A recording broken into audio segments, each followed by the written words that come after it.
আজকে আমি রান্না করব বন্ধুরা হচ্ছে কাতলা মাছ। এটা হচ্ছে কাতলা মাছ ভাপা করব। তো রেসিপিটা তোমাদের সঙ্গে আজকে আমি শেয়ার করব। তো চলো ভিডিওটা পুরো দেখতে থাকো তোমরা।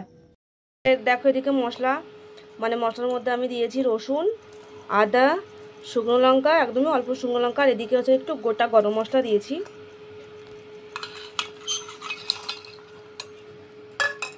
ও এই যে পেঁয়াজও আমি কেটে রেখেছি, একবারে পেঁয়াজটাও আমি এর সঙ্গে পেস্ট করব। আর দেবো হচ্ছে জিরে। তো চলো এবার আমি মশলাটা পেস্ট করে নিয়ে আসি। দেখো মাছগুলো আমি হালকা করে ভেজে নিয়েছি। এবার তোমরা দেখতে থাকো ভিডিওটা। মাছগুলো আগে আমি ফার্স্টে দিয়ে দেবো।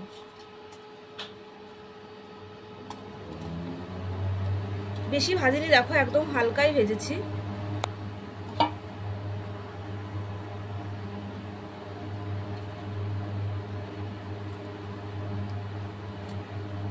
চলো এবার এর মধ্যে এক এক আমি মশলাগুলো অ্যাড করব।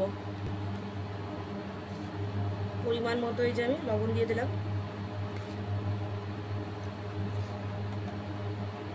লাগবে এটুকু।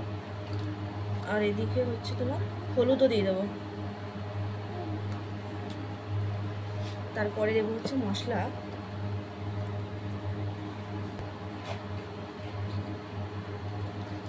যে মশলাগুলো আমি পেস্ট করেছি মশলাগুলোই দিয়ে দিচ্ছি। এতে তোমাদেরকে তো দেখিয়েছি, এতে সব রকমই মশলা ছিল।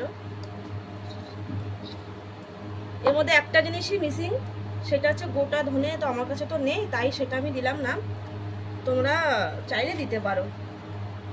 এবার দেবো হচ্ছে সর্ষের তেল। সর্ষের তেলটা একটু বেশি অ্যাড করতে হবে এর মধ্যে, কারণ তেলেই রান্নাটা হবে। তো মাছগুলো আমি ভালো করে এর সাথে মাখিয়ে নেব। দেখো এদিকে আমার মাছগুলো কিন্তু একদম মশলা তেল একদম মেশানো হয়ে গেছে, বুঝলে? কমপ্লিট। এবার আমি ঢাকনা দিয়ে ঢাকবো এটা। এবার দেখো আমি ঢাকনাটা ঢেকে দেবো।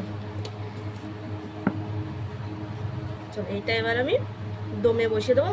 কি বলো তো, আমাদের তো দুজনের ভাত, সেই জন্য ভাতের মধ্যে দিলাম না। দেখো আমি এর মধ্যে দিচ্ছি।